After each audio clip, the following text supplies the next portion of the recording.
Terve kaikille Autofic-kanavan ystäville ja tässä on meillä hyvä vittu.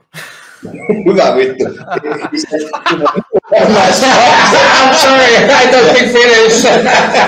He started, hello all Autofic-kanavan. Yeah, but Jerry Hey, good cunt. Oh fuck.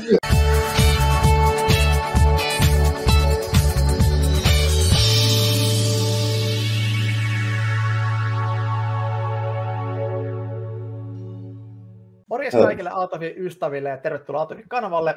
Tässä jaksossa saadaan harvinaista herkkoa. Meillä on Italiasta tullut PHD Audion kaveri kertoo vähän heidän firmastaan ja tuotteistaan. So, welcome Mr. PhD. Hello everybody, nice talking to you. Yeah, and then we have also Ilja from Fanatic Audio. Moro moro. Also we say in English. Oksamma på svenska. Oksamma på svenska, bästa tittare. Yeah, doesn't it sound nice when I call you Mr. PhD, because that means what, philosophical doctor? Or what is it? Well, that was the reason of the name, PhD in sound quality. That was the idea when we came out with the name. So it was to stress out the point that it's a sound quality product. We always been into the sound quality. We never did anything for SPL just because we really love music. And you know, in Italy, we have an heritage with handcrafted musical instruments and the love of music from classical to modern music. Yeah, am I wrong if I say that Stradivarius is Italian violin? Correct. He's Italian, and many others who were manufacturing violins, but also many other instruments were made in Italy since the old days.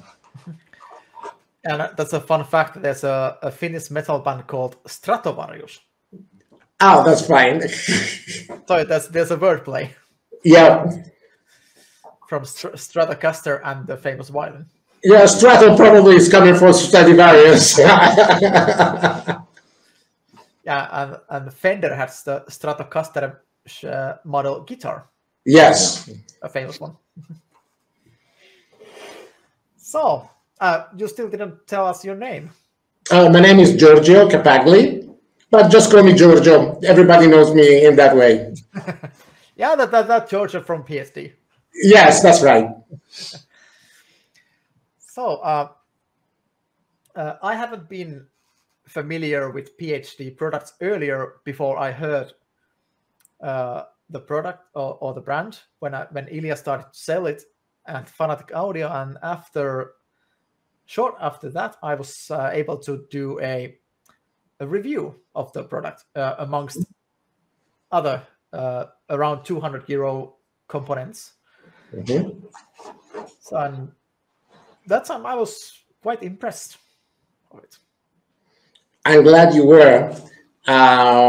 We started manufacturing speakers in the late 80s. We were a distributor for many car audio brands in Italy. And then we realized that there was not a good audio system from the front that was made in US. So we started manufacturing speakers on our own in Italy. We hired some engineers and we came out with the first products. The good thing is that from the very beginning, we manufactured also the cones. It took us some year to go to the market because, you know, when you start manufacturing most of the part in-house, you need to have the ability to do that and be consistent. So that's why it took us some time. And then we came out with the first line in the late 80s, early 90s. And that was, we call it reference, the first line, because it was the reference for us to the market. So we didn't want to start with an economy product or with a very expensive product. What was the reference for us in that moment? The best one. We are one of the few factories that we do not have a reference system to design and engineer our speakers. We use the real instruments. We got a professional recorder, so we'll record the instrument and then we'll listen them through our speakers. And we have to reproduce exactly the same sound. So only in this way we know that we are on the right path. So you have like an actual live studio. You're listening to the... No, it's not a live studio because none of us is listening in a live studio. So that is one of the mistakes that many are doing. So let's listen in an anechoic chamber. That's great. That tells you something, but we'll never tell you how does the speaker will perform in a house, in a car, in the worst environment, because at the end of the day, the car is the worst environment that you could ever have. There are reflecting surfaces like the windows, the windshield. There are absorbing surfaces like the seats, and then there is plastic, there is the noise of the wheels. So we never do that in the best environment. We always try to do it in the worst, because that will be the condition in which our speaker will perform. And we never do any test on axis, because in the car, we are never, you never have the speaker in front of yourself. 99.9% of the cases, they are on your side.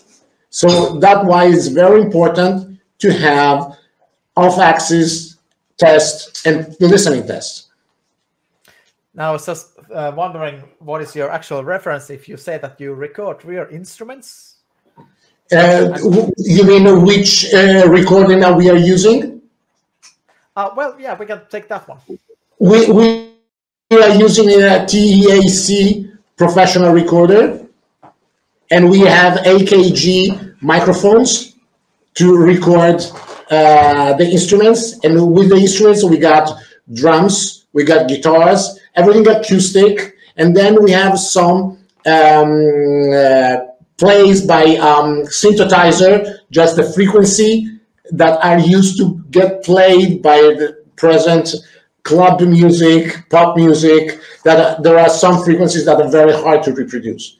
Because many people are listening to the pink noise, white noise, whatever, but that tells us the ability of a speaker to perform a series of frequencies, but not all of them together. That is the real life of a speaker, when a mid bass has to perform from, let's say, the lower end up to, let's say, in a two-way system up to 3000 hertz. So no system, no pink noise or whatever, no swap can tell us the ability to reproduce all these frequencies together. That's correct. So this is the test that can be done only by ear and by another instrument that is the real instrument played in front of yourself. Yeah, so, well, we did the tests as on axis with actually at home circumstances. So it was like they had a huge panels around them. Yeah. But one thing that was really like it stood out is the upper mid-range response. Mm-hmm. Because that one had very nice, like that grit that you like to have, like that authority. That was like one of the best on our test. So I'm glad about it. You know, we do have all our toolings and the products made in Italy. So even the ring that is over the neodymium magnets of our tweeter is made in Italy. We trademarked a fiber that is a self-extinguishing fiber that is resonant-free and where the dome is glued because frequencies are important. Frequency response is very important, but all the bad resonances and all the vibrations damage the sound. So we have to cancel all the bad effects that a speaker is suffering while it's playing to get just the best. And this is our task It's like when we talk about diamonds, you know, when you talk about diamonds, you talk about defects. So with our speaker, we talk about defects, taking them out, so it's easy for them to sound good and to have the authority to play well, no distortion, because all the vibration that affects the sound have been cancelled. Yeah. Okay, we will go on the actual products a bit later. Yeah. So now, actually, I would like to see your view on the current state of car audio. Like, which things stand out for you, and what do you consider important to develop it? The aftermarket business of car audio is important for one reason. No car manufacturer could ever spend all those money to have a very good sound system in the car installed at the origin. At the same time, they are making it a pain in the ass to actually upgrade them.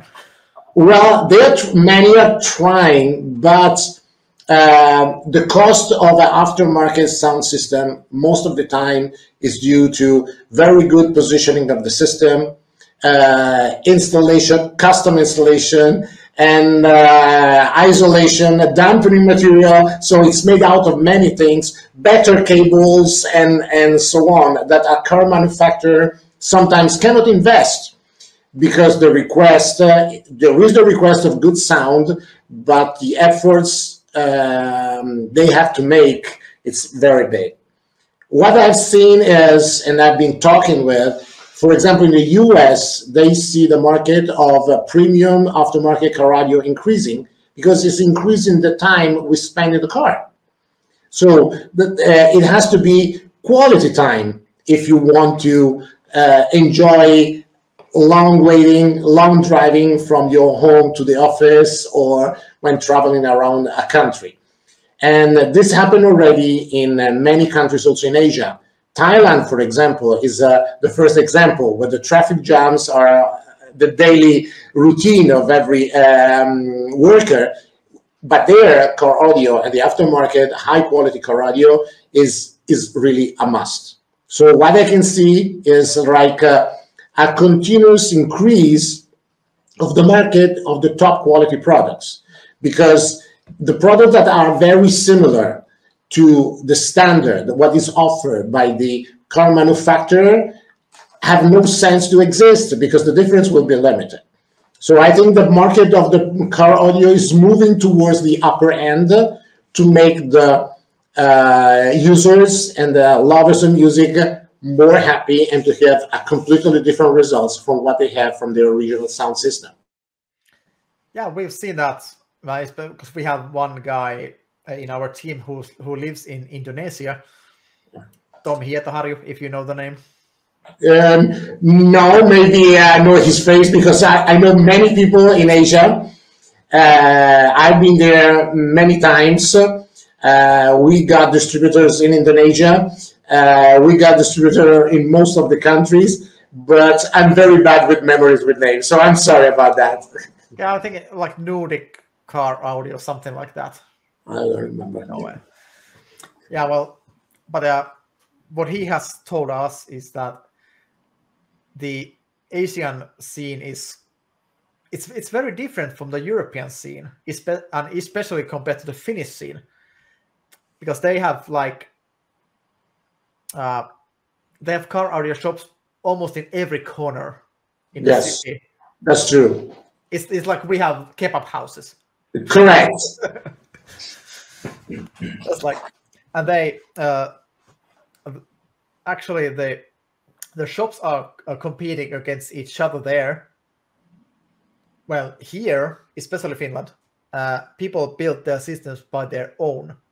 So in the competition scene, it's there are rare cars that are actually built by someone else than the competitor himself or herself.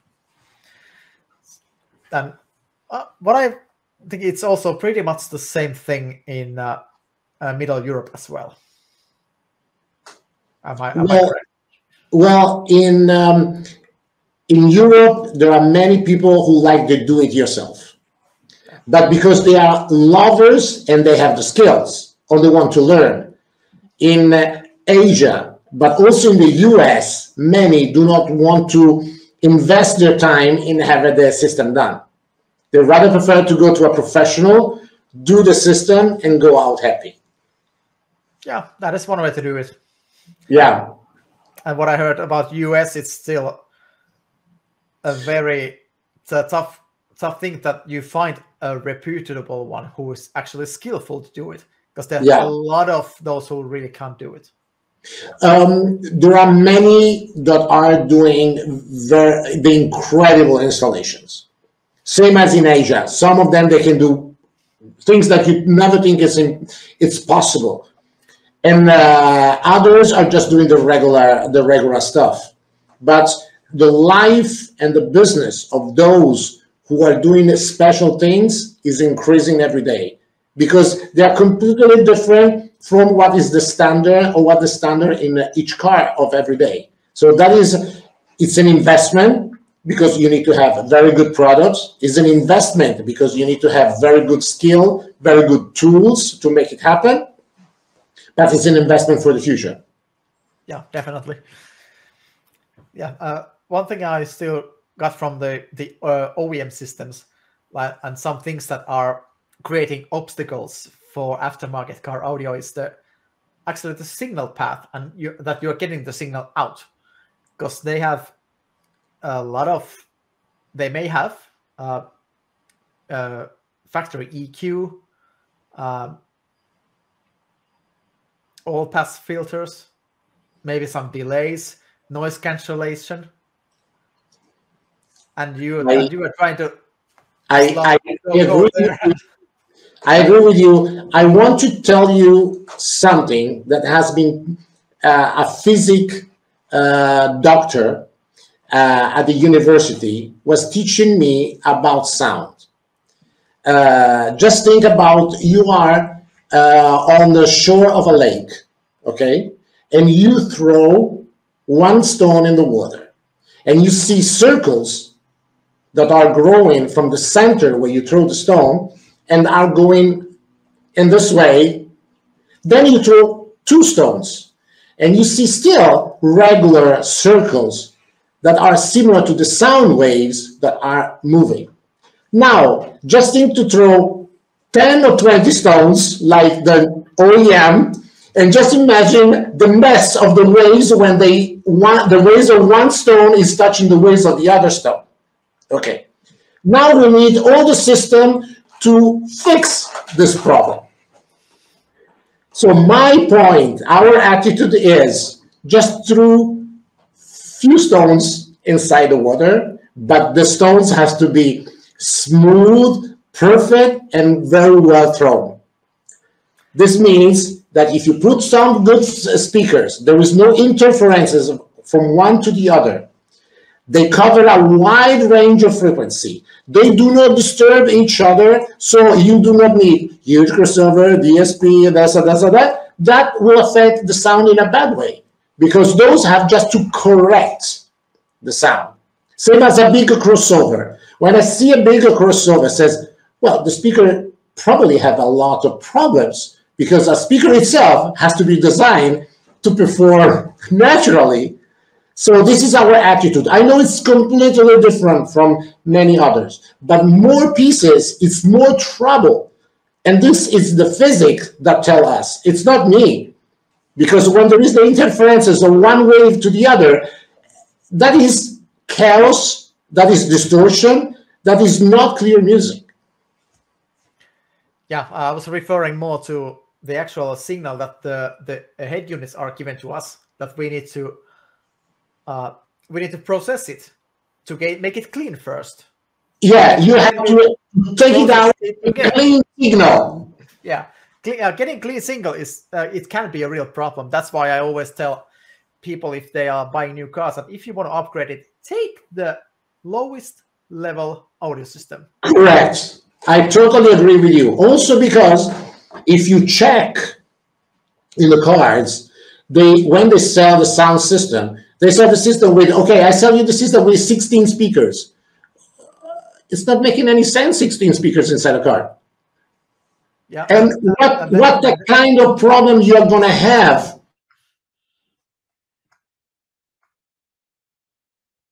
You froze.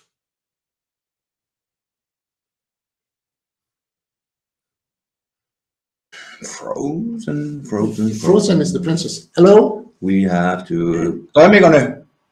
Nyt pelataan. No niin, hieno homma. Nälkämaalta loppu netti.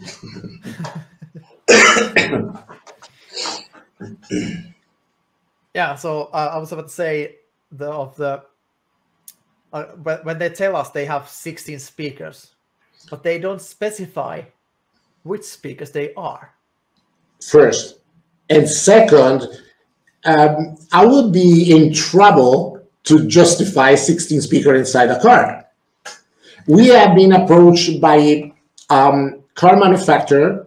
I will not say the name. Their idea was to put 32 speakers inside a car. I'm not laughing, it's true. And where each seat was supposed to have its own system, front system and rear system. So I tried to explain to them that this was impossible, also because we cannot cut the sound, because the sound is like a wave. It's like when you're on the sea, you got this wave that is moving. Maybe you can hear it just a little bit, but I cannot cut it down in 10 centimeters. And they were in the car like this way. Yeah, this way. Yeah, you need a wall if you want to. Correct. So it has been a war, try to explain this one, and the answer I got was, okay, you are not able to do it. At that point, I says, okay, yes, I'm not able to do it because I cannot let the music fall from here to there.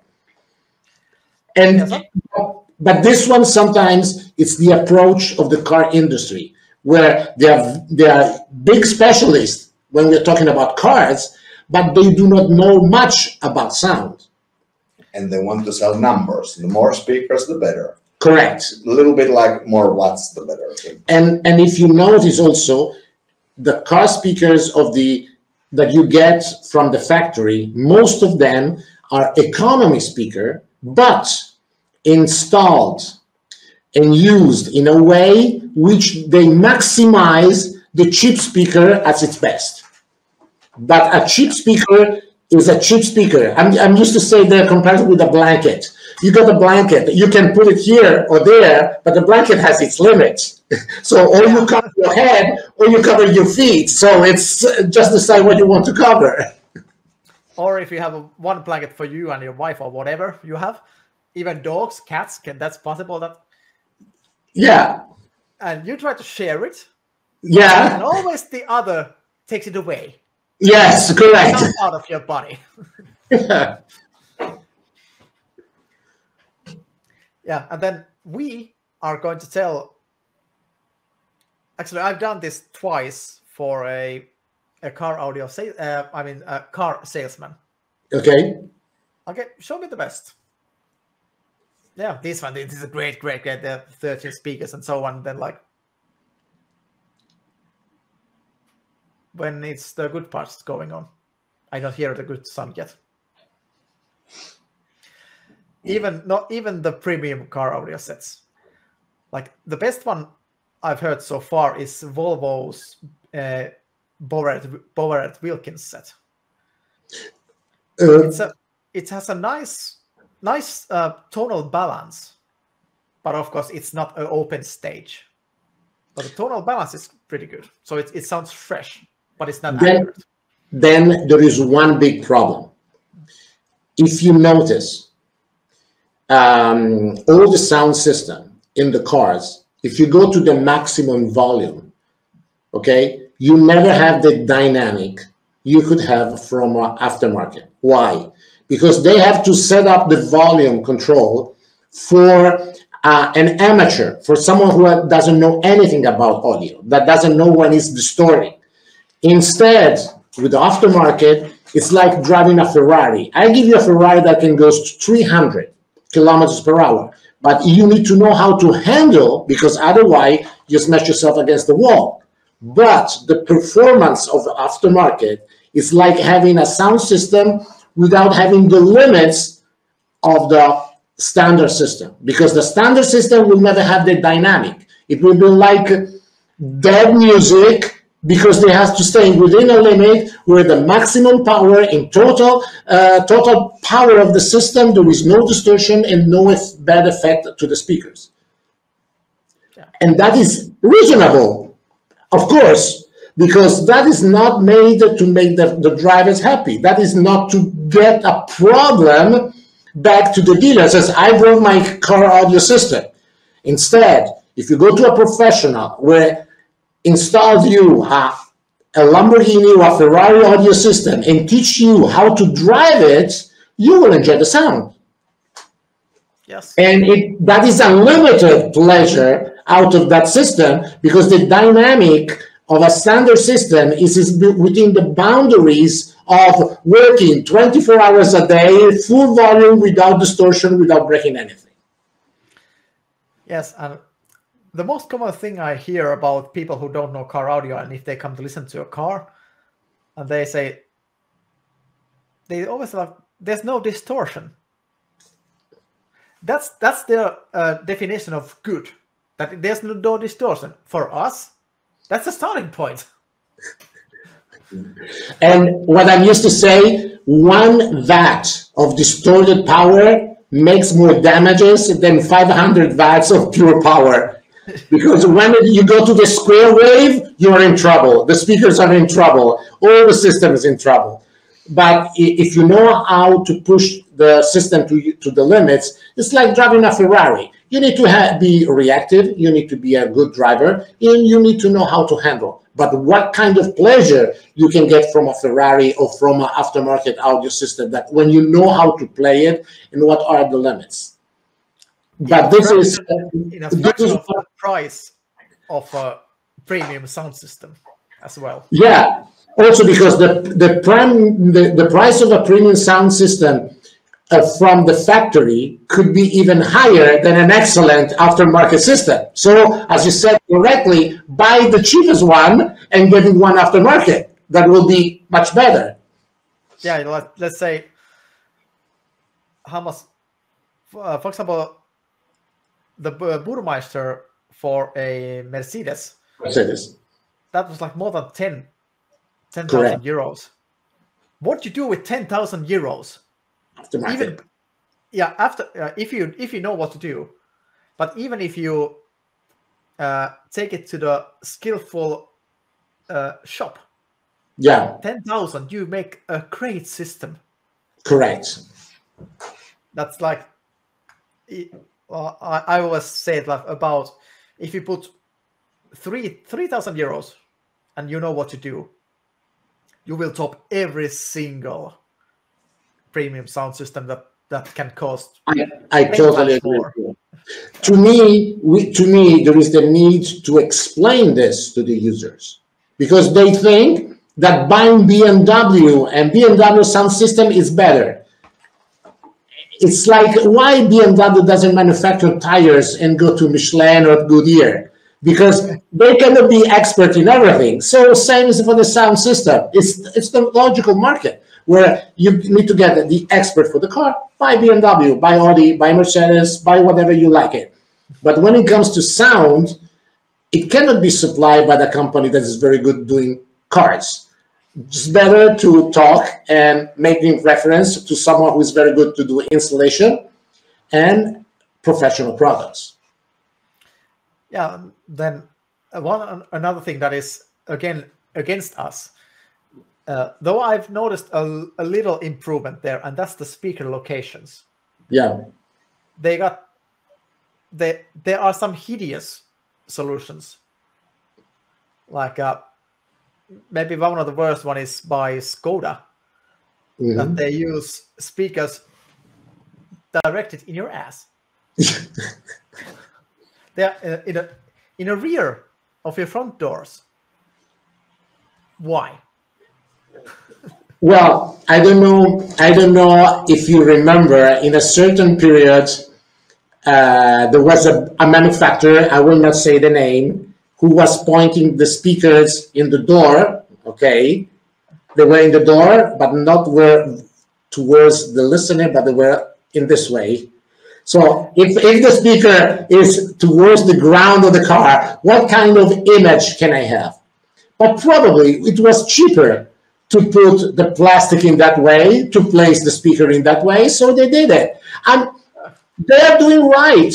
It's just the end user that has to decide, no, I don't want that, because they are not interested in my listening pleasure. They are interested in making a cheap system and get good money out of it.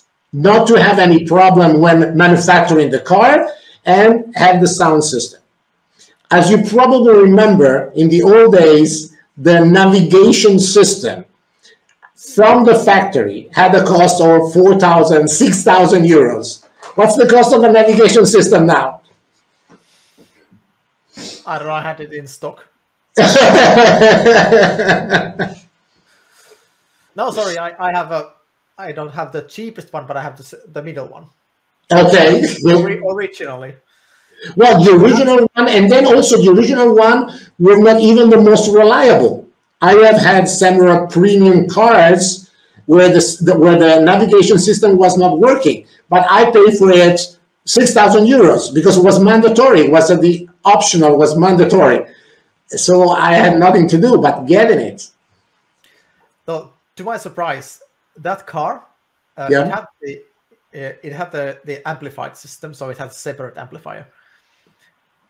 And I had a 5-band EQ in a stock system, integrated system. I was like, what? This is unexpected. Yes, that's really unexpected. But the fun part is, and actually the sad one at the same time, none of those frequencies was in the spot where they should have been needed. It happens.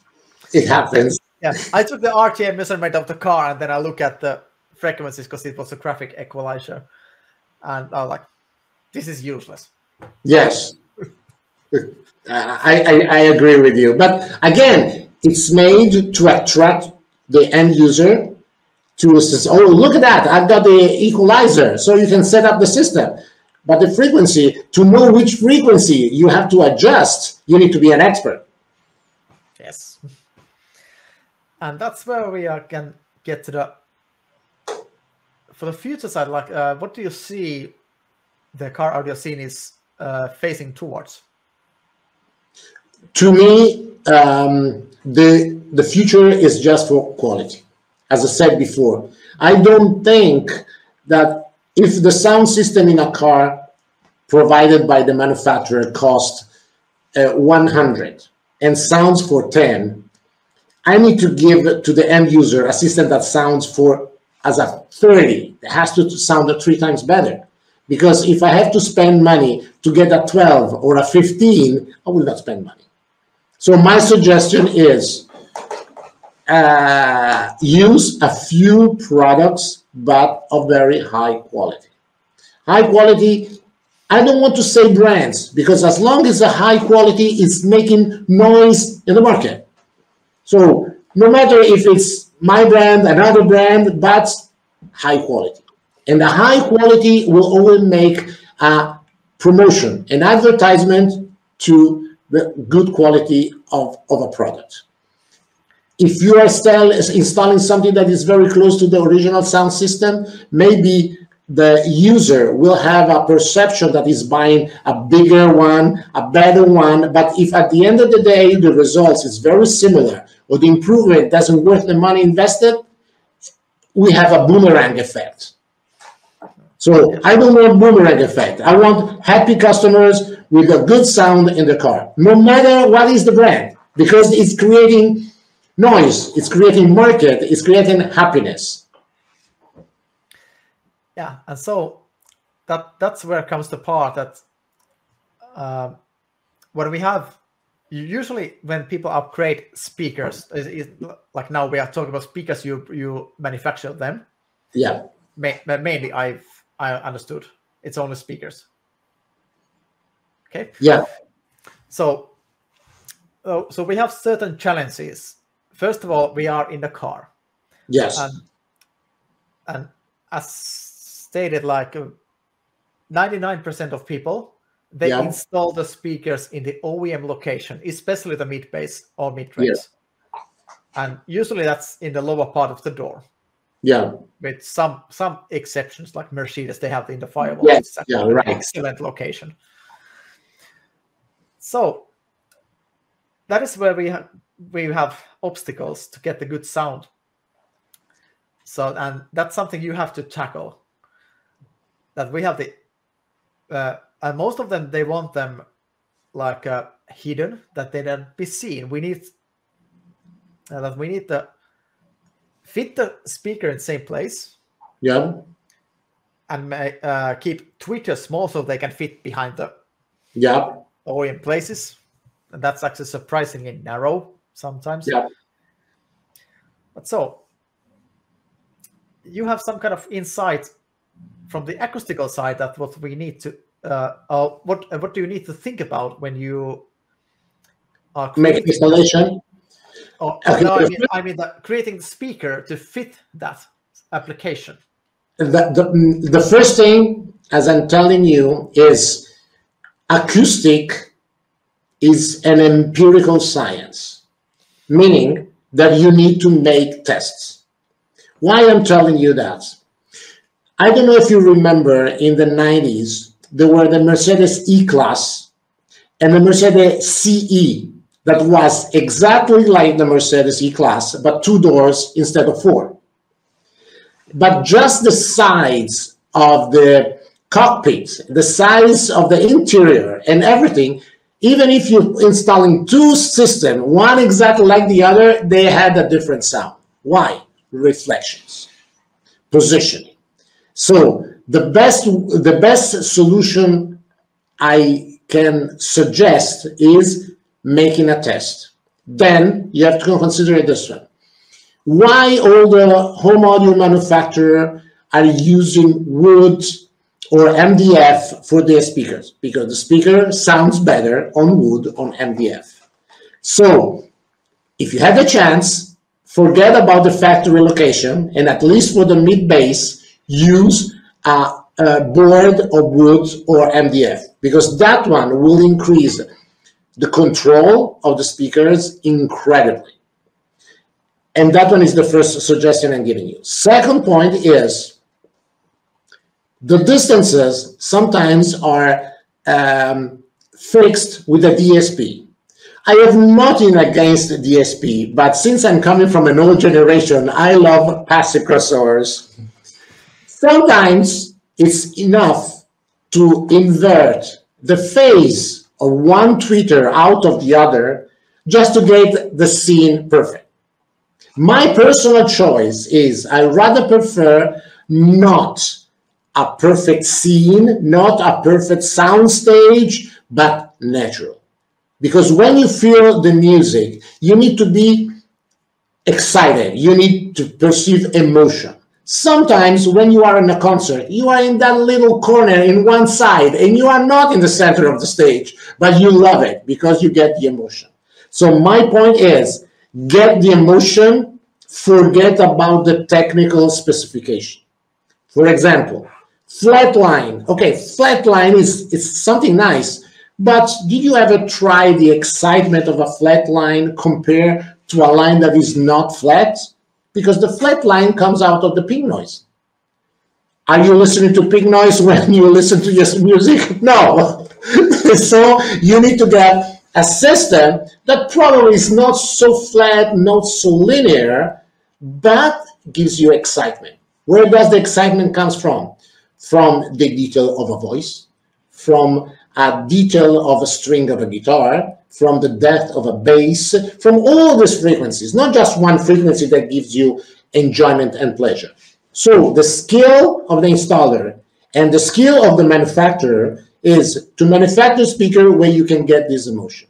Then, if you, at that concert, you were in a corner, so you are not exactly in the center of the stage, but you get the motion as if you are on the stage together with the players, that's the game.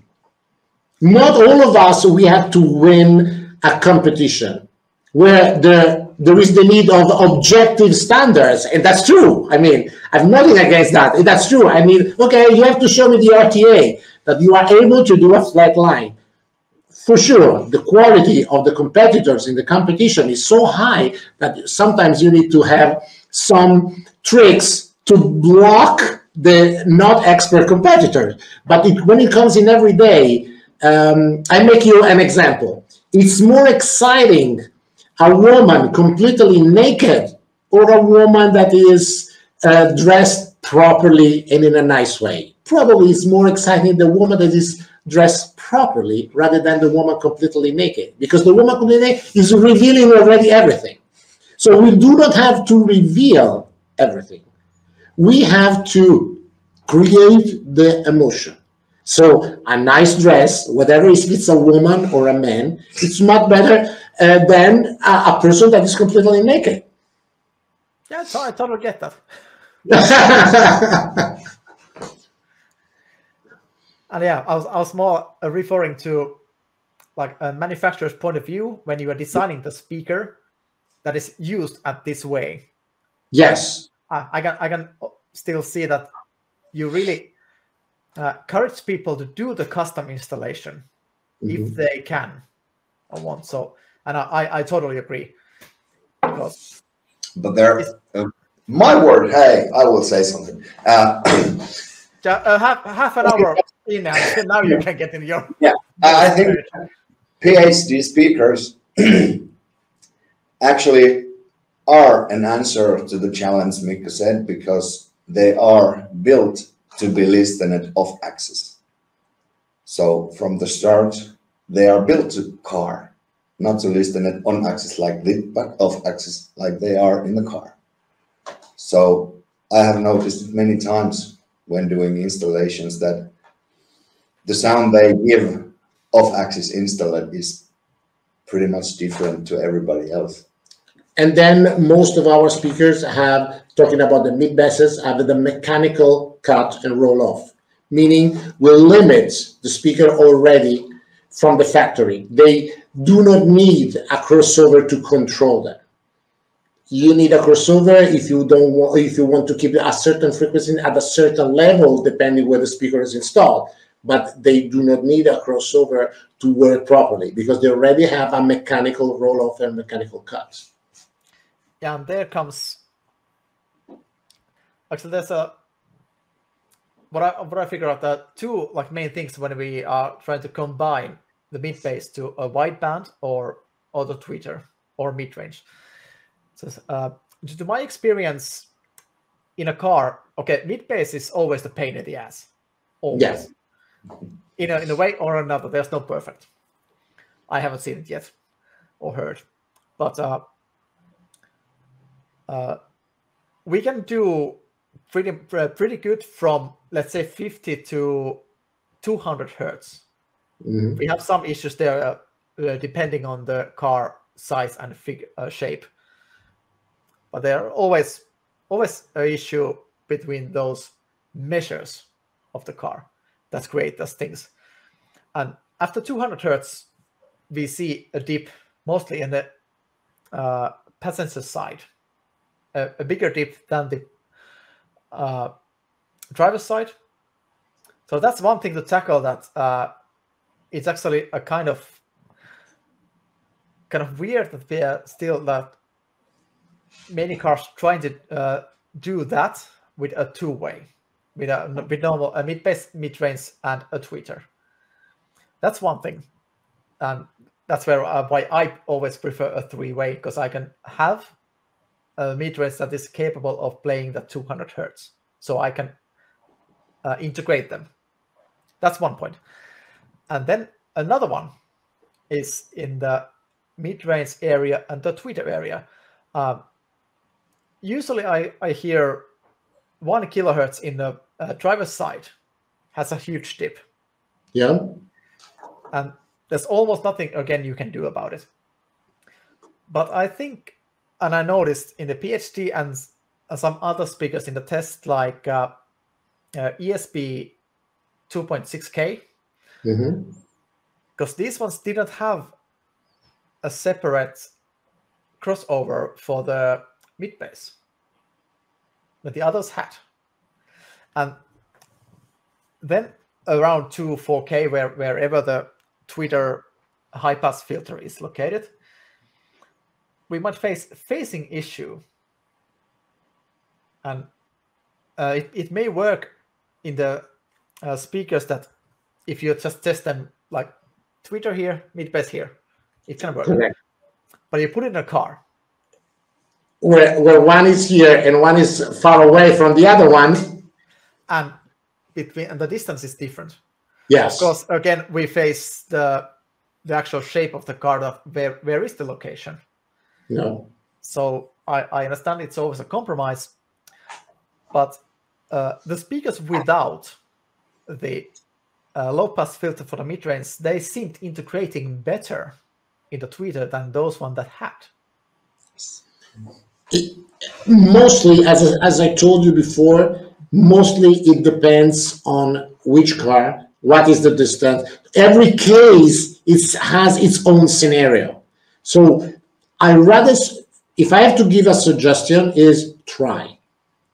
Because each car is different from another one. And what is okay in one solution, it's completely different from another one. And I wanted to tell you another thing. We manufacture cones. 0.4 grams difference between one cone and another, and you have a completely different speaker. You have everything the same, you just have a difference in weight of 0.4 grams, and you got a completely different speaker. So just imagine what is the difference between different distances, different crossover, different interior, and whatever, when 0.4 grams makes a difference. What we have to keep in mind is while an electronic is doing its job, just electrical, a speaker is the only component that is transforming an electrical impulse into movement. And that movement involves air, and that air is pressurized inside the car. So it's like an environment that is crazy. For example, listening to the product in a soundboard at home, if you use the car audio filter, they should sound bad, because the filter is made to have the speakers in the doors, not in front of yourself. No. And in the door there is a rotation of 90 degrees and 90 degrees on two axes. So sometimes says, okay, should I have to manufacture the crossover for the demo board where some people are testing the product, or for the car? That's a good point. Okay, we do for our studio a crossover that has the demo board and the car configuration, so that you have one situation where in the demo board you can have what you're going to listen in your car, not more, not less. Yeah. And is there a big secret if you like how do you determine the aim of the, let's say, crossover frequency and or the slope that you can fit it to be general? The frequency, if you check 99.9% of the crossover of all the manufacturer, the crossover of the two-way and the three-way are almost all the same, just because that is an average. I mean, I'm supposed that you are placing the speaker there, so I'm supposed to give you this crossover cut. Because I manufacture a crossover without knowing in which car you're going to install my speaker and what is the size of the interior. I don't know anything about it, so I need to make an average. That's why most of the crossover are similar. That's why it's important the cuts, the crossover points, to give the best of the speaker you are manufacturing. So sometimes you need 12 dB, sometimes 6 is even enough. And I have nothing against a 6 dB versus a 12 dB, as long as the final result is better. So we do not have to get focused on 24 dB, it's better than 6 just because it's a higher number. The result is given by your ears, not by the numbers on the crossover. Yes, and then we come to the point that it doesn't matter what actually reads in the specification, that where is the frequency and what is the slope, because it can be something totally different in the car. I agree with you. I agree. To me, each car should have custom passive crossover. This is, if you're asking me, what would you suggest? I would say, I give you the speaker, you got the components, do the passive crossover custom. That is the only solution that I see. Then, based on your experience, you can adjust it depending on the size and the distance of the components. But what is the cost of a custom crossover? How long does it take to make it? So in many cases, we have to offer a custom solution where it's almost the best, but we do not know if the best because we don't know in which car you're going to install the speakers. But a custom passive crossover is like when you just think about home audio. That's easy. You got the volume of the box, you got your components, and you just have to make the best crossover because all the sides, all the dimension, all the volume, you know everything. So that's easy. A car audio installer, it's a hell. Yes, and then none of the sides of the door are even like the side of a cabinet made in MDF. So it's like having a cook. The cook has his own recipe, but he has to be skilled to adapt it to each client when asking something special. So to me, the installer has to be a chef, where he put his skills to understand the product, to understand the client, and get the best recipe with his own experience. Yeah, like about in the crossover point or the slope. Actually, as an example, in my car, I have all like minus 12, minus 25, 24, I mean, minus 18, all of those mixed with, in low end, I have Butterworth, and in the higher, I have Liquids Riley. Okay. But the acoustical is always 24. Okay. And it works. Again, you found the balance. Yeah. So you have been a very good cook. But for example, in my car, it's not a competition car, so it's very simple, very easy. I just got a capacitor and a resistance over the tweeter, and the mid bass is free. I didn't have the time. I didn't want to have a competition sound system. So I'm not telling you that mine is better than yours. They are just different. Different means, different attitudes, different whatever. But which one is the best? For me, my solution is excellent. For you that you need to compete and everything, your solution is better. Who's right, who is wrong? We're both right. Because it's like, which is the best car? I could tell you, okay, Ferrari. Okay, but I live in the countryside. Oh, maybe you need a Range Rover. Okay, but I want to race on circuit on Sundays. No, maybe in the Range Rover is not a good one.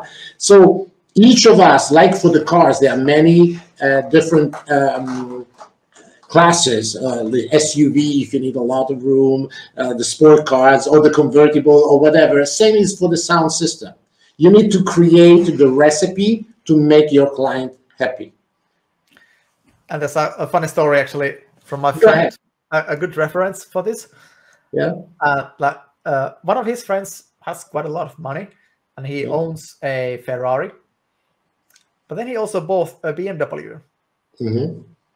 So my friend asked him, where do you need the BMW when you have a Ferrari? He said, yeah, I just like to have one car that can be started during winter.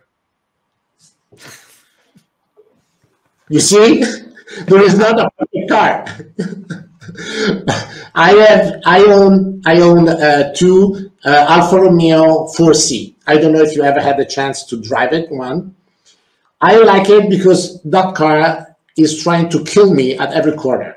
So it's like I have to tame it, and I love that feeling. It's even more fun than driving a Ferrari or another car because it's very light and it really tries to kill me to every corner. The body is made of carbon fiber, so it's very rigid and I like it. But if you talk to 100 people, probably I will be the only one who will tell that because I really drove that car and I really enjoy it. So I know the limit, I know how it handles and everything. Some others probably have it judged from a window of a car dealership because car audio business is also that one where people judge the products just looking at them. Yeah. And then again, my car is, and maybe driving habit is totally opposite. Yes. Because I have pretty much the safest possible car in the world. It's a station wagon Volvo. Oh yeah, of course, of course. And you can go almost everywhere with a Volvo station wagon. Yeah, except if you get it stuck on its tummy. Okay. Even if it has a 4-wheel drive or AVD, if you hang it higher than the tires, it won't move. Yeah, but this is actually interesting in a way because, like, I feel like I'm trying to ask you of the, like, how do you can, as a designer of the speakers, or actually, I'm not sure how much you design, or do you just tell people what you want? But like you're being as a sales guy, so to say. Yeah. You are dead honest. We are two brothers. I'm taking care of marketing and sales. And my brother, his name is Enrico. He is the designer of the speaker. He designed and engineered the speakers. Yeah, but still, to be a salesman, actually, you are dead honest of the obstacles we have in car audio. So if I'm not honest, I've been in this business since the late 80s. Okay. If he wasn't honest, I was thrown out of the business in a couple of years. So I have to be honest first. Second, I entered this business because I love music and I love the sound. So I love the feeling I get from the music. So I cannot lie to you because it's like I'm lying to myself, to my life, and to my job. So I have to be honest because if I lie to you, I'm not doing my job. It means that I'm hiding something and I'm not working well on what I'm doing on a daily basis. And if I'm here today, after all these years, probably I did. We all make mistakes. We're all humans. But the good things probably are more than the worst thing. And because I would imagine that, like, if I'm talking to like a sales guy, yeah, who wants to promote their products, yes, many of those could do it like, okay, but our speaker can do this there, but no, dude, you are facing exactly the same physical acoustical issues every time, no matter what you put there. The point is this one. My idea is I support high quality aftermarket sales. Then it's my job to do better than the others. But if I talk to you, I talk with my best friend. We are having a nice conversation about the business. I don't have to convince you in a video conference that my products are better than someone else's product.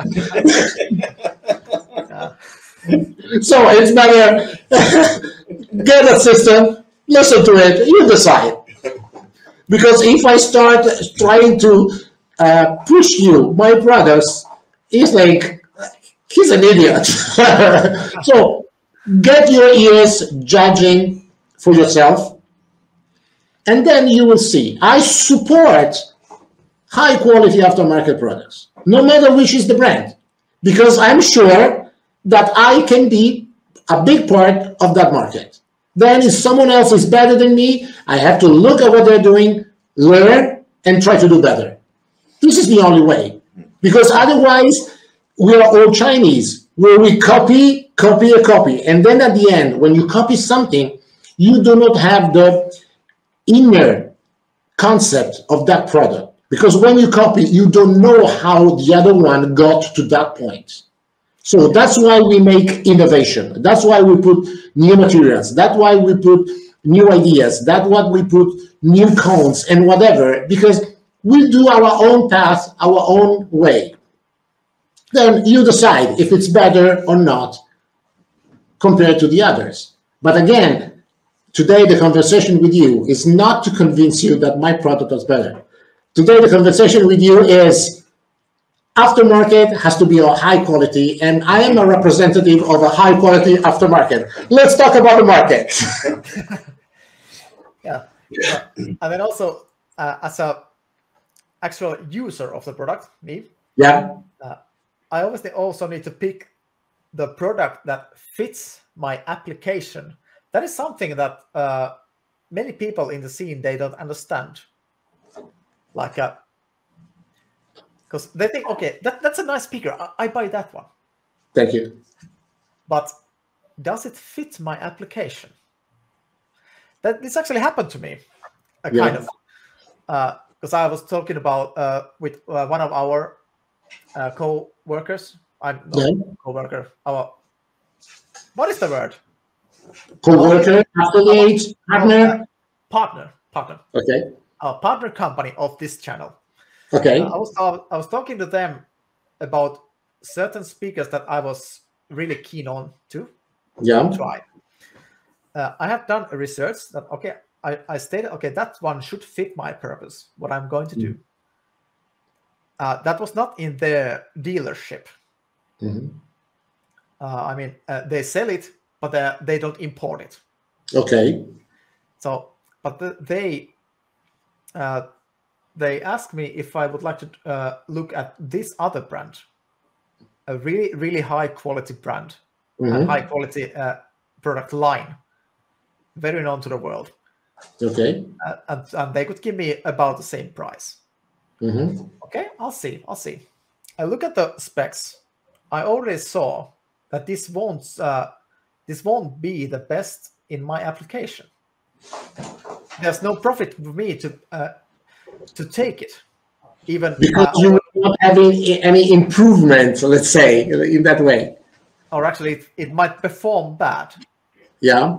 In my application, and then how can I in that point? How can I pursue the product if it doesn't fit my application? Yes, it doesn't work. It doesn't sound good. No, I can do better on this product, and I can say, okay, this is fine, and I can tell you, I can tell the people, okay, if you want this, go to them. They provide it. Of course, I understand their point of view that they want to support their own import product. It's better business for them. Of course. Yeah. But it wouldn't benefit me. I should have done a different application. Yeah. I was not ready to do it. Yeah. And that would have been including a very much different kind of installation that I didn't want to do. Of course, because when you're replacing something, you cannot start from zero again. You need to start from a certain point. Yeah. Because I want to do a sealed application. Yeah. So I can remove problems in the door. Yeah. And I don't acoustical and vibrations. I want it to be sealed. And I made it in the kick panels. So I'm also limited by the space. And the box volume as well. Okay. So I needed a speaker fitting in a certain size sealed box. Yeah. Also because I have to tell you something, that the average volume of a door of a European cars is around 18 liters. That is surprising. Whoever is manufacturing a car audio speaker that doesn't work in 18 liters means that or it has to be installed into a sealed volume, or that he doesn't know anything about car audio. Because you cannot manufacture a speaker that works in a different volume from what is the average of our doors. In the US, the average of the door is more than 25 liters. Yeah. Because the doors are bigger. The vans, but in Europe is another story. Asia is very similar to Europe. So when doing a product, you need to know this. Because if you manufacture a speaker that works perfectly, let's say in 50 liters, you do not have enough room in your doors.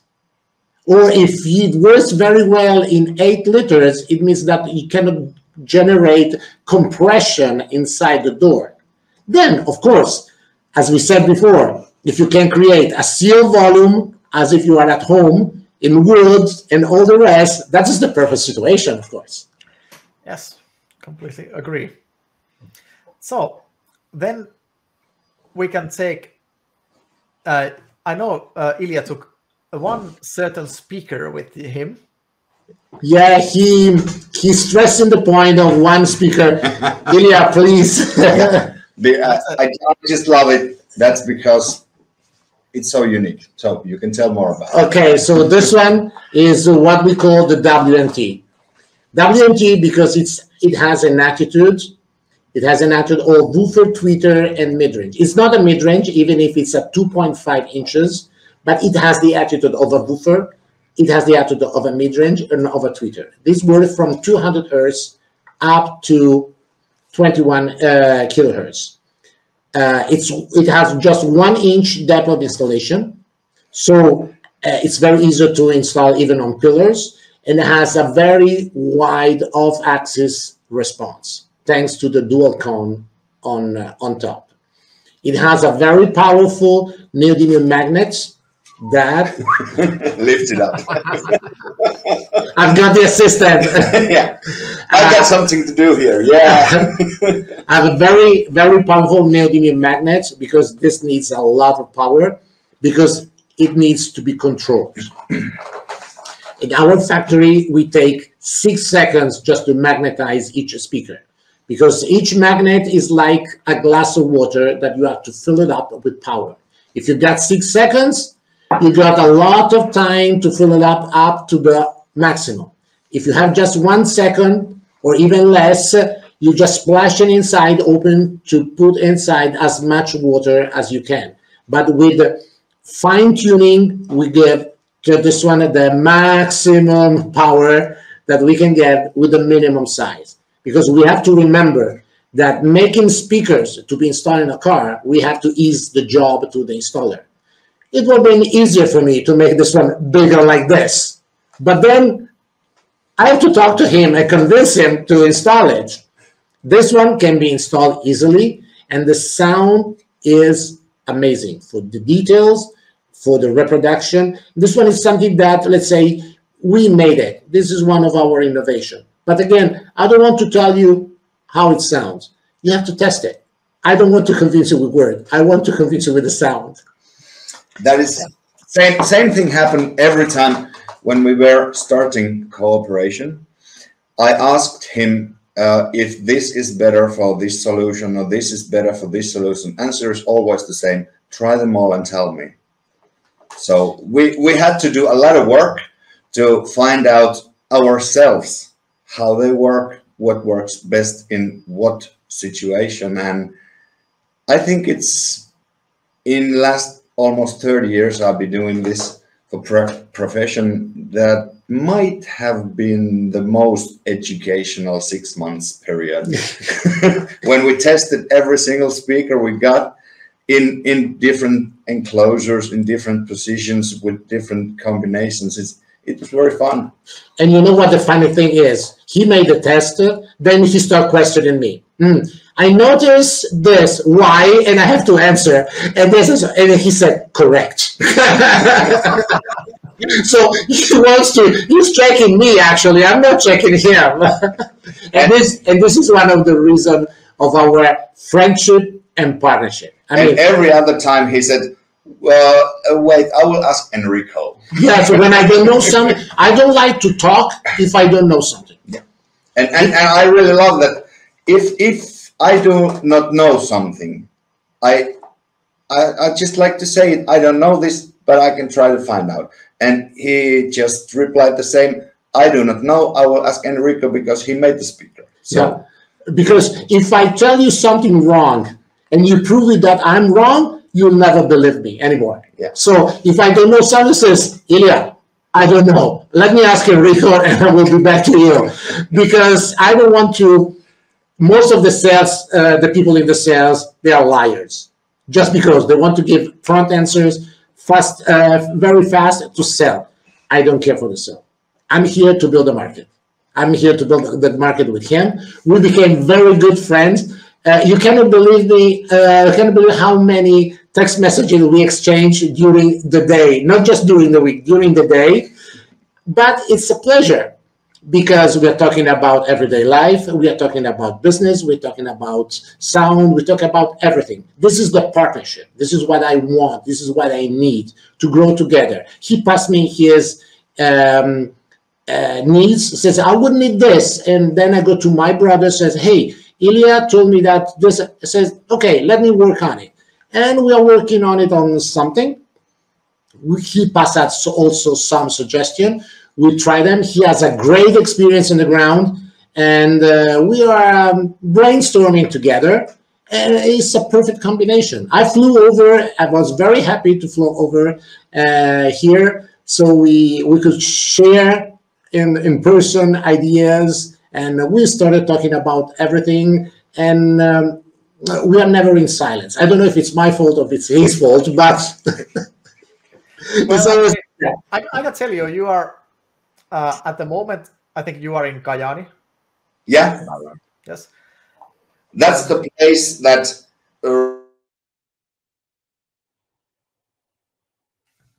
you get frozen.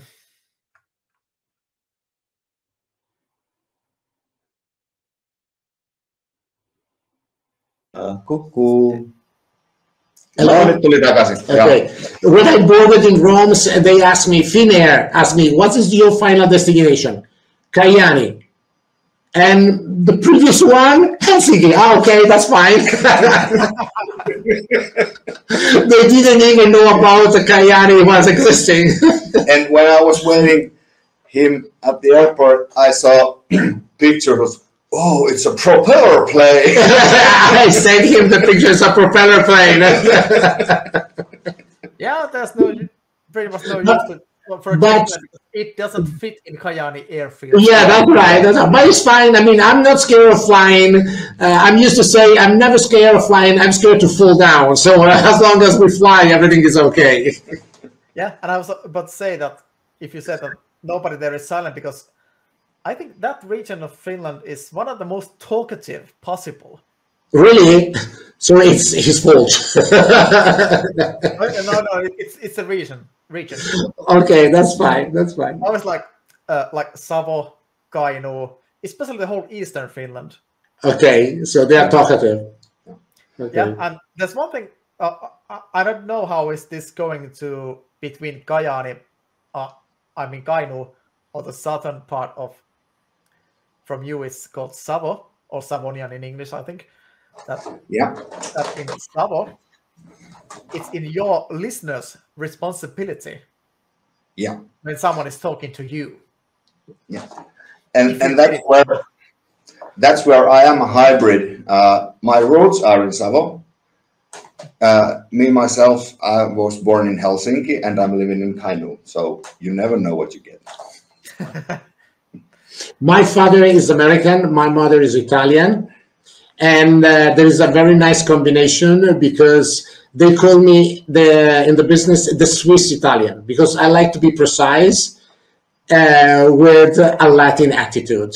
So that's why they call me the Swiss Italian, and because I like to be responsible for what I'm doing, and I like to be on time for what we promise. Okay, yeah, that's very not typical for Italian. I know, that's why they call me the Swiss Italian. They do not call me the Italian. Probably it's part of the American part, the 50% that comes out for being more precise. Yeah, there's another thing is I will go with a joke on this one. That, do you know how you can make an Italian guy silent? I don't think it's possible. It is. It is. How? Bind their hands. Ah, okay. But Do you know there is a joke? There is a joke. It says the Titanic had a shipwreck. The only two survived. It's a joke. Were two Italians. There have been questions. It's how did you survive? Oh, we don't know. We were talking and talking and talking and talking and talking and talking and talking.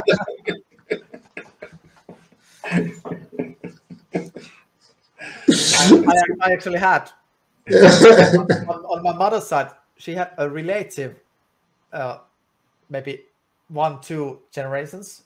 Okay. Who was supposed to go to the Titanic and in the US. Wow. He missed the ship. Wow. He won the lottery. He won the lottery. Okay, back to the speaker. Okay. About the promises you are giving from that. Yeah. And I'm seeing now like 3 things that in usual environment we are talking about pick 2. That's about 3 options, but you can only pick 2. Okay. You have small size. Okay. You have the high end. Yeah. You have the low end. Yes. And now you're telling me it's the same package. Yeah. You usually don't fit. You can find, yeah, exactly.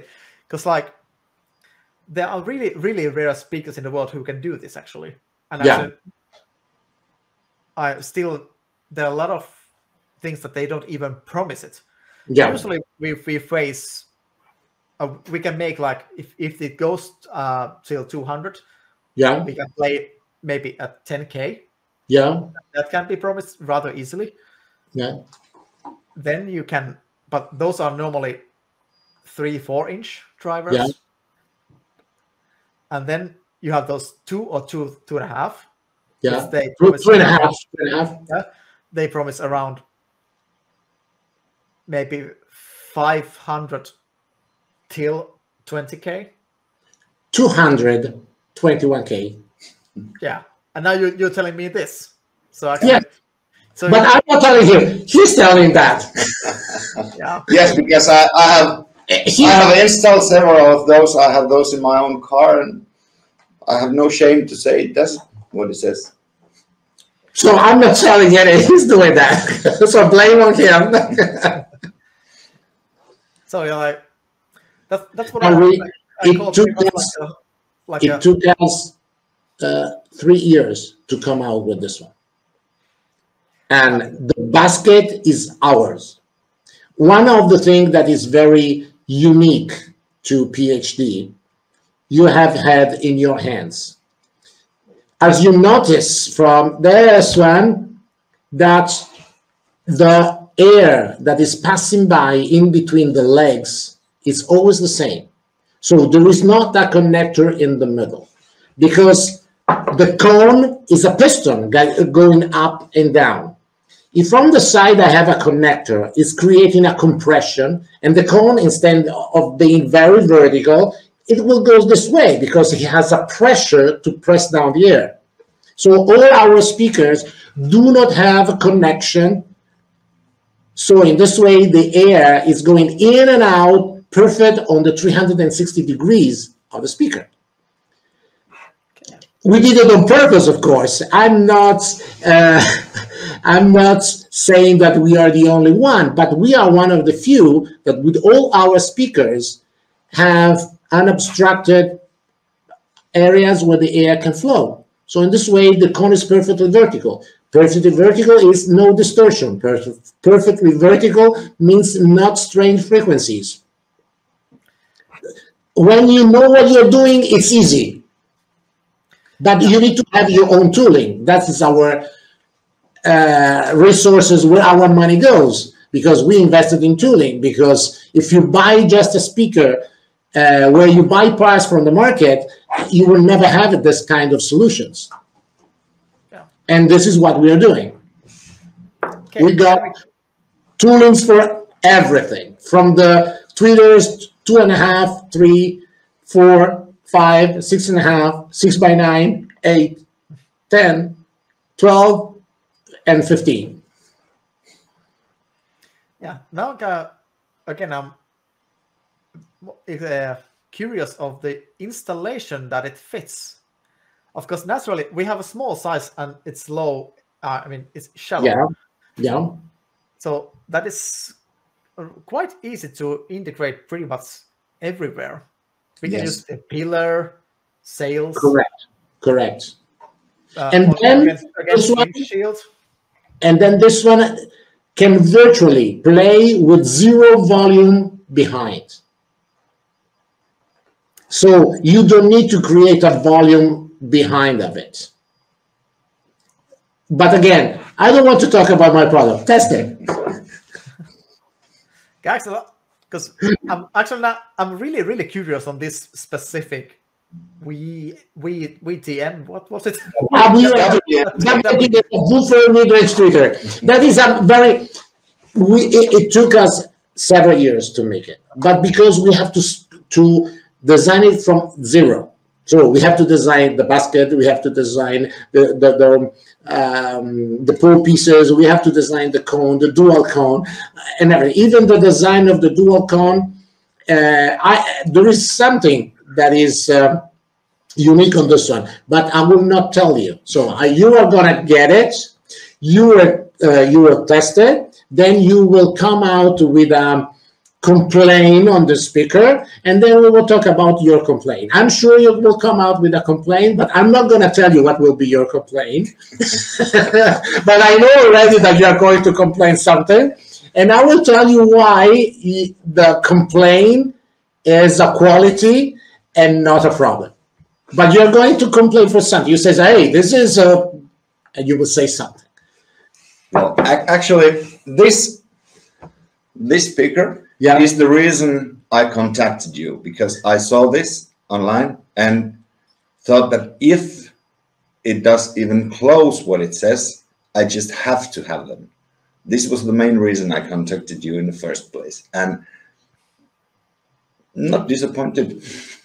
Yeah, because that's pretty much what I thought also. Like if it can do the things it's promising, it's pretty much the holy grail of car audio speaker.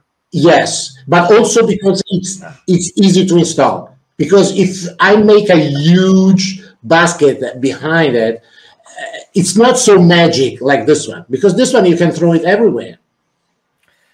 Yeah, because what I feel in general, or what I think is, if we are having a mid-range speaker, or let's say the speaker that is playing mid-range, no matter it's actual mid-range or a wideband, for the low frequencies you can't put it like in this kind of little pot.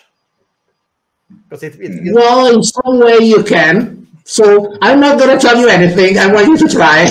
I'm telling you the same that I'm talking to Ilja. So you get it, you try it, you let me know. We have done all our installation with this have been free air in the original locations of the car. And it really works free air like no other before. Yeah, that's kind of my point, that because mid-range, in my experience, they like to have the airspace around them. Yes, but try it. Yeah, but the reason for installations for free air is that there are many cars that it fits. It goes pretty easily to Audi original dash locations. It goes to Chryslers and Jeeps and many cars that have that 3.5 or 3-inch, or quite many cars today have locations. And when it works in this position on the dash, it works superb on 90-degree on off axis with the windshield reflection. So it's very easy. It's hidden and it plays nice. Now you have to test it. There's no way out for you. Yeah, I'm extremely curious because I have used a similar type of speaker. Yeah. It was different, but it had the same aim. Okay. That was the Audible Physics RG100. Okay. Which is I'm not talking about competitors. Yeah, because and actually it was capable of playing from 200 to 20K. Okay. And there's I don't know any other speaker so far that is capable of doing it. And of course, it depends on the volume. You cannot. It's not that it's not an SPL. It's not an SPL. You cannot play bass head volumes from 200 hertz, but for regular music listening, this one we recommend from 200 and above. Our 3 inches is recommended, should be lower since the size is bigger. Instead, our 3 inches is recommended from 300 and above. So you tell how? Try it. You're telling me that you have also the 3-inch model of that. You also have the 3-inch. It's just the mid-range. It's a mid-range. It's not WMT. Yeah. It's the regular mid-range. This is a WMT. So the 2.5 inches start from a lower frequency than the 3 inches mid-range. Just because of the W, that stands for a sort of woofer compatible with the size of 2.5 inches. Yeah, I'm really good at with my force. Okay. that's kind of my mental limit. Okay. I could use 5.25, but I can't fit it in my car. Okay. Because there comes the airbag. Okay. For it's the maximum I can do.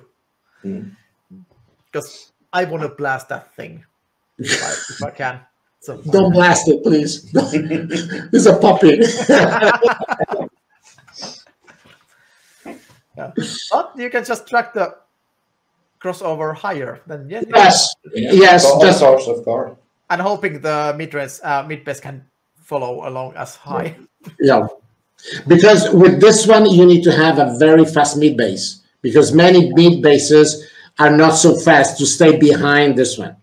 So you need to have a very not powerful but dynamic mid bass. Otherwise, it's getting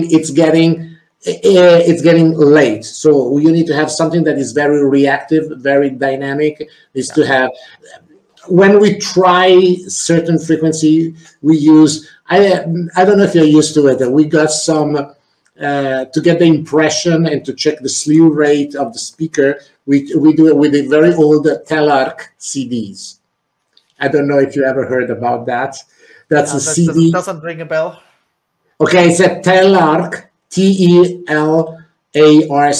They were test disc, and they have just music of the movies, Cincinnati Pop Orchestra, but recorded with a very incredible dynamic. And I will.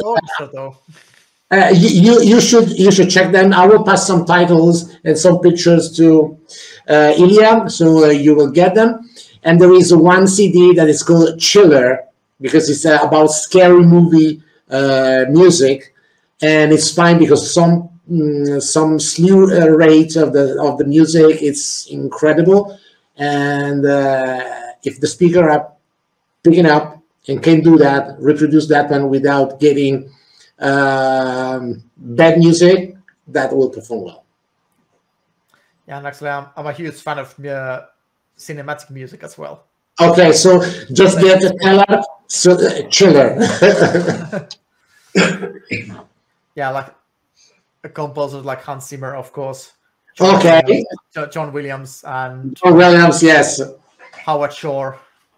Well, I love soundtracks. I love music because also you get memories, and then if you watch movies, sometimes there are some phrases that are revealing. No matter what is the movie, sometimes you get a phrase that you can catch for your own living, for your own philosophy that tells you everything. So that's why I love watching movie, because sometimes from the unexpected, out of the blue, you get a phrase that says, that's right.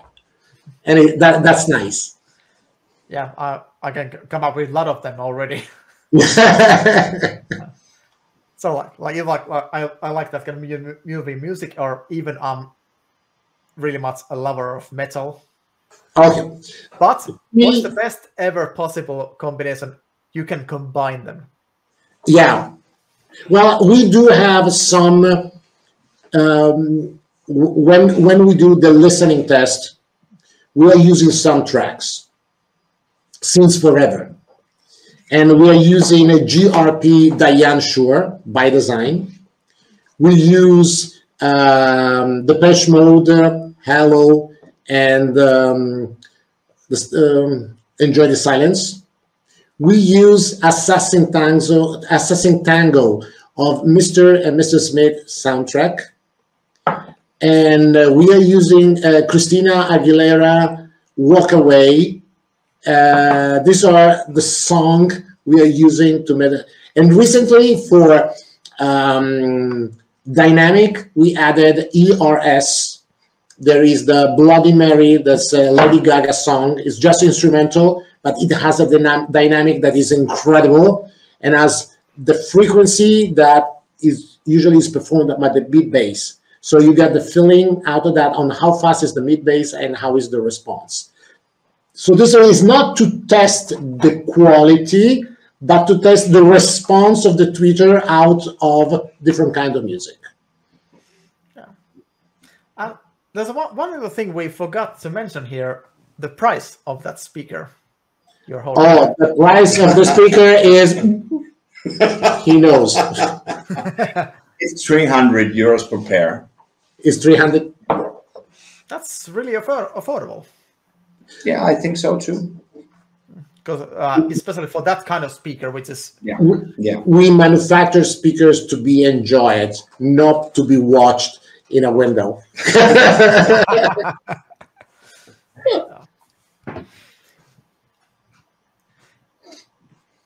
Well, we're gonna have one little thing here that's an overall cut of your speaker line, or which kind of speakers do you have? Do you feel like, is it just like a best, good, economical, or do you prefer to put more like that this line is for this use and this line is for this use? And okay, let me tell you a little, the talk a little bit broader. We do not manufacture just PHD. We also have other brands, and we do OEM for many big manufacturers who are looking for special products to increase the image in the market. Mainly our business is out of PHD and ATI. The first difference is like the attitude. So PHD, I make comparison with cars so everybody can understand. It's easy to understand. So PHD, out of its lineup, it's like an Aston Martin or a Bentley. ATI is a Lamborghini or a Ferrari. What's the difference? With one, you have a comfortable journey, but you are not going to the maximum speed and you don't have the maximum acceleration. With ATI, you got not so comfortable journey, but you got like the best performances. You got your heart in your throat. Which one is the best? Usually, ATI goes from the age of the driving license up to 26, 28 years old. PHD from 28 above. Now, inside of PHD, the best line is Studio, because that is the neutral, is the monitor line. It's expensive. But CF line, that is the entry level, you will find the same musical attitude that is also in Studio line. One of my dealer in Italy, I'm not fond of soccer, of football, but probably you have heard about Roberto Baggio. that was one of the famous player in Italy in the 2000s. Yeah, I And remember his name. okay, so he was like a super champion in those days. He had a PHD audio system in his car. I will send you over the copy of the article in a magazine. And so everybody knows that Roberto Baggio is the PhD man. So one of my dealers told me, talking about the quality of the product, is no matter which line I'm using, I still have Roberto Baggio playing in my car. Meaning so that the attitude is the same. What is different is the sound. The sound is, of course, with an entry-level product, I can get all the innovation, all the high-quality products that I can have in a top line. Then we do have red line that is more expressed for bass, because bass is the first perception that many people have, and no matter how is the mid-range. Then you get sick of the bass, but you need to pass through the bass era to grow up. Then we got... That sounds familiar. Yeah, we all have our base area. Then we got FB. FB, it's the fiberglass. It's our line that is compared to reference, our first line when we started manufacturing speakers. That one to me, it's not the utmost, it's not the entry level, but it's the very enjoyable. In my car, I have FB Pro mid-basses. It's a mid-bass, it's a dual-layer cone. It can handle 240 watts RMS. So it's a slam in the door, but it's still delicate and precise. So inside of this 4-line, we still have a very good player that is playing for you. Mostly depends on the price you want to spend. Mostly it depends on if you're really looking for high quality, you need to have a good enough improvement or whatever. So it's like when you go to a Mercedes-Benz dealer. I want a car. Okay, which car? Because we start from Class A till the limited edition of Maybach or Mercedes AMG series. So the range is wide, but inside of each class, I think we can give a very good option and opportunity to the market. I actually can highly agree, because the speakers set we had in our test was the CF 6.1 kit. Yeah, the entry level, yes. The entry level. And I recall that was the first one in a test as that we actually like whoa, in the about the grid of the higher mid-range. Yeah. And actually that was a weird moment, because I thought to myself, this has some components in the sound that I want in my car. But I can actually see it easily. Of course, we had... give me the 4-inch. For example, for the 4-inch, we do have 4 inches in our catalog. To me, that is my personal opinion. It's not small enough and it's not big enough. That is my personal opinion. So we do have them because we need to have them. But with a smaller diameter, I can have a lighter cone and you can have more details. With a bigger diameter, you can have a more impact. So I am for the 4 inches or against, I'm for the good sound. So as long as someone gets the good quality with each speaker, he did his job, no matter what is the size. Also because you have to think that the speaker is a balance of weights. It's like being it's like being an equilibrist that is working on a rope. That is a speaker. So it's the balance that makes the miracle or the magic. And we try to do our own magic. Yeah. That is actually a really nice line. And I could actually think we can close the interview from cut that in that very remarkable sentence, I have to say. Thank you. Really good way to put it. Thank you. Then in the near future, Ilja will have a different product, but I'm not going to anticipate anything. He will be in touch with you soon for something different. Maybe not necessarily for cars, but who knows? It's been a very nice talk to you. Should you have any other question, I'm here to answer to all your questions, no problem at all. But I just wanted to say that it was very nice because it's like talking among friends about this and that, relaxed in the afternoon. So it was very nice. Yeah, definitely. That's a feeling. We should get a drink. You have no idea how many Red Bulls we have drink today.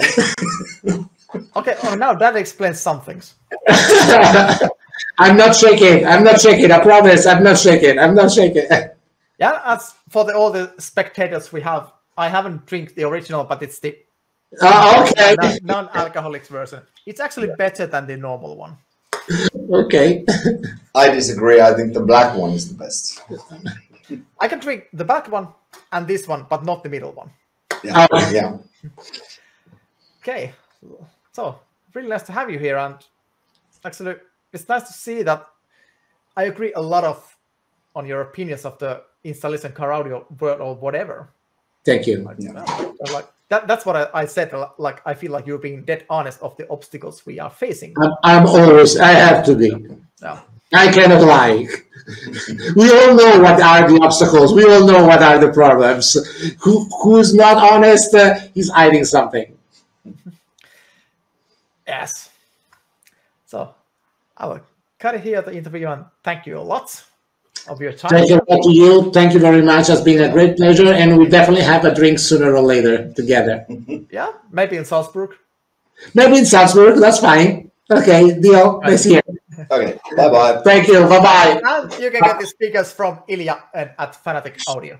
Talk to him. Yeah. Also this. Thank you very much. Bye bye. Bye bye. Bye.